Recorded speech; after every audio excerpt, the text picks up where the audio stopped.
Yes, 5G will connect the Internet of everything. If something can be connected, it will be connected in a 5G world. Hundreds of billions of microchips connected in products from pill bottles to plant waterers, requiring massive deployment of small cells. We won't wait for the standards. Now, to make this work, the 5G build-out is going to be very infrastructure intensive. We must reject the notion that the 5G future will be the sole provenance of urban areas. The 5G revolution will touch all corners, and that's damn important. The interconnected world of the future will be the result of decisions we must make today.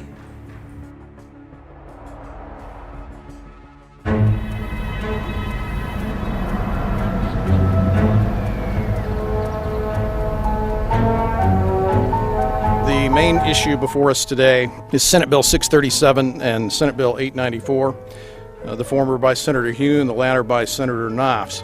We're going to invite the first four witnesses in support of the legislation, and that would be John Jones with Sprint, David Lewis and Andy Emerson with AT&T, Neil Krevda with Verizon, and Frank Iacovetti Jr. with T-Mobile.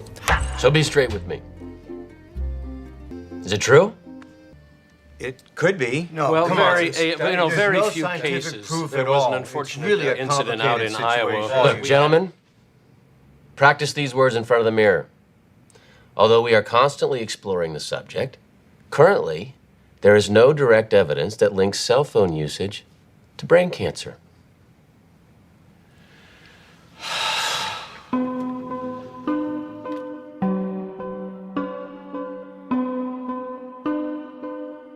I'm Sharon Goldberg. I'm an internal medicine physician. I've practiced medicine for 21 years, and my background is mostly academic, internal medicine, hospital-based, clinical research, and medical education. I'm a certified Microsoft small business specialist. I worked on space station designing the cabling system for the airlock module, where I was responsible for EMI, EMC analysis, which is electromagnetic interference, electromagnetic compatibility. I am a professor in the Department of Epidemiology, Biostatistics, and Occupational Health, and I teach there both toxicology and health effects of electromagnetic radiation. My name is Daphne Tachover, and I'm the founder of an organization called We Are the Evidence. We are an organization that represents the many adults and unfortunately many children who have become very sick from wireless technology radiation. There seems to be a couple false Easter eggs being put out there right now. I want to make sure we dispel that right off the gate.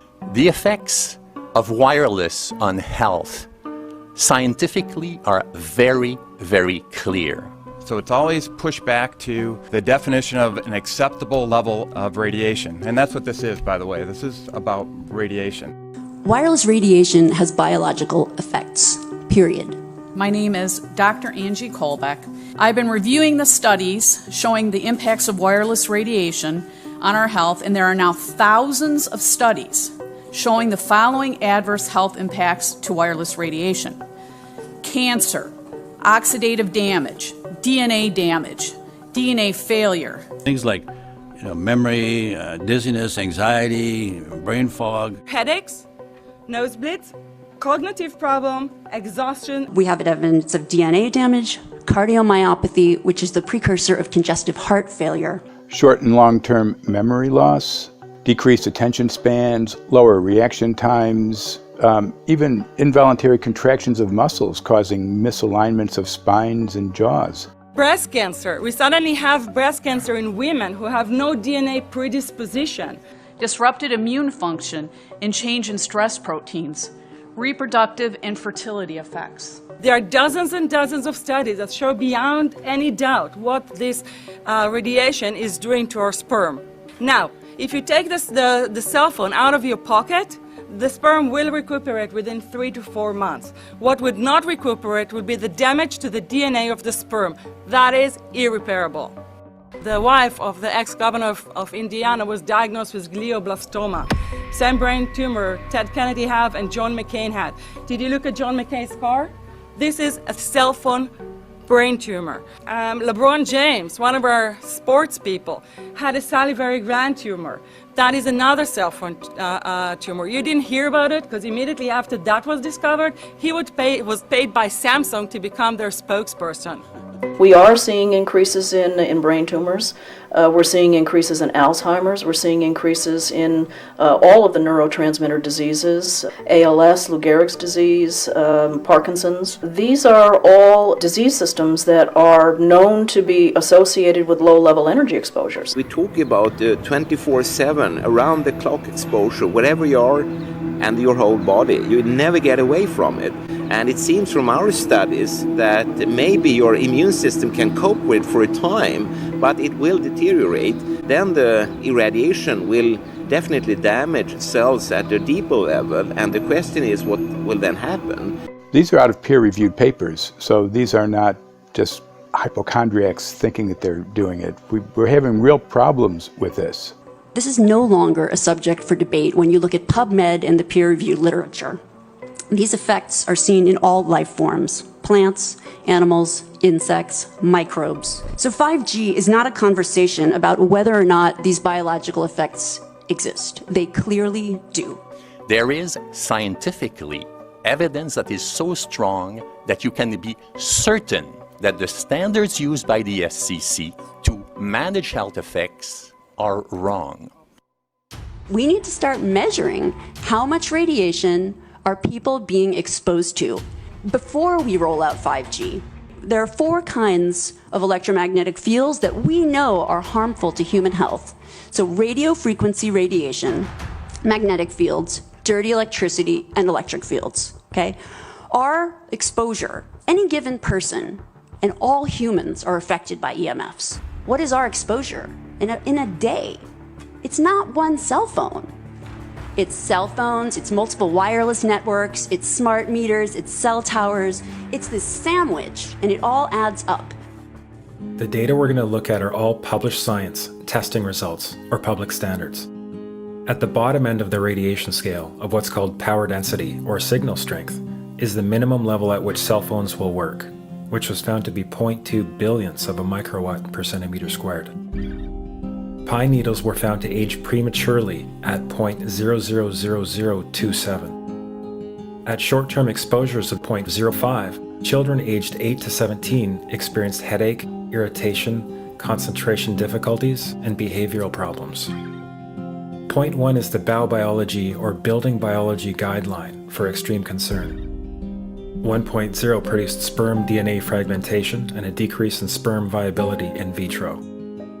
Also at 1.0, the science shows the following bodily effects can occur: headaches, dizziness, fatigue, insomnia, chest pain, difficulty breathing, and indigestion. 2.5 saw altered calcium metabolism in heart muscle cells. 4.0, changes in the hippocampus affecting brain memory and learning. And at 6.0, DNA damage in cells. So, where are smart meters on this list? Electrical Power Institute in December 2010 measured a single Itron smart meter with pulses up to 7.93 microwatts per centimeter squared. Our own testing indicated approximately 8.0 with 1 meter. These tests are at a close distance, approximately 1 foot away from the meter, but an infant's crib could be just as close on the other side of the wall where the meter or bank of meters are installed. Even though there are all these known health effects at levels far lower, Switzerland, Liechtenstein, and Luxembourg see fit to set the standard at 9.5.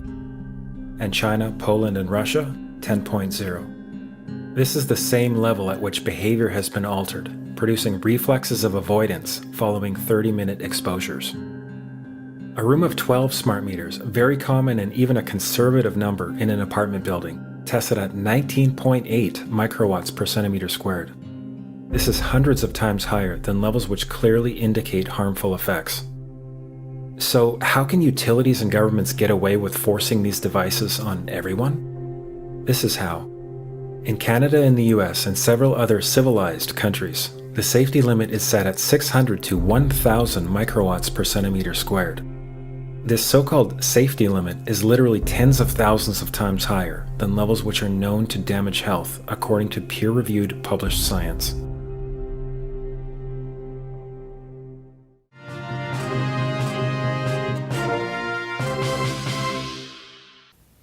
faster, better, more reliable internet. That's the promise of 5G technology, but there is also the peril.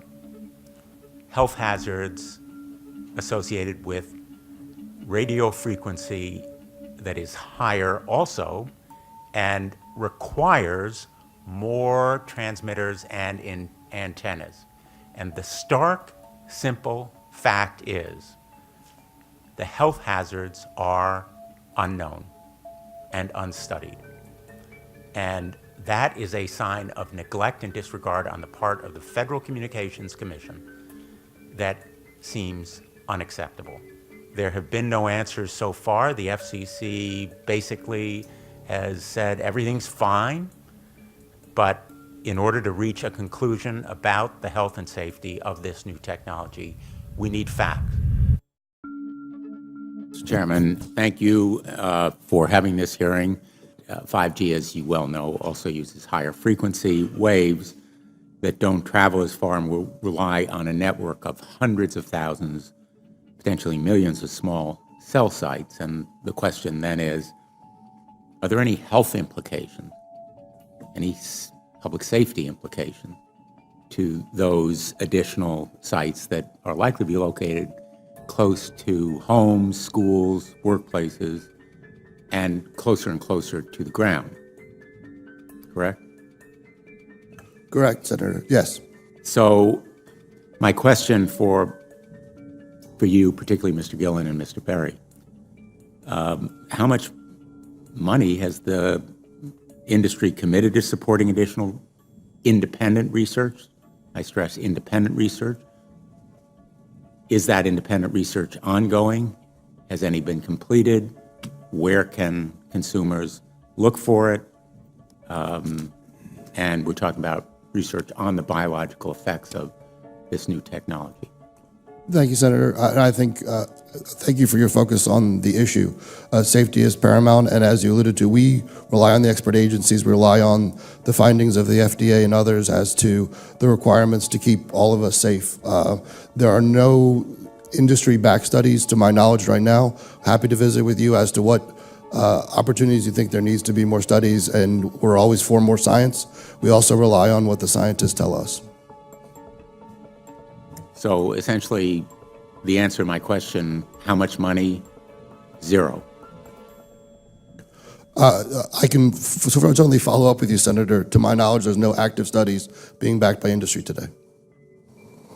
Anybody else know of industry commitments to back research, fund it, support it, to ascertain scientifically the health effect?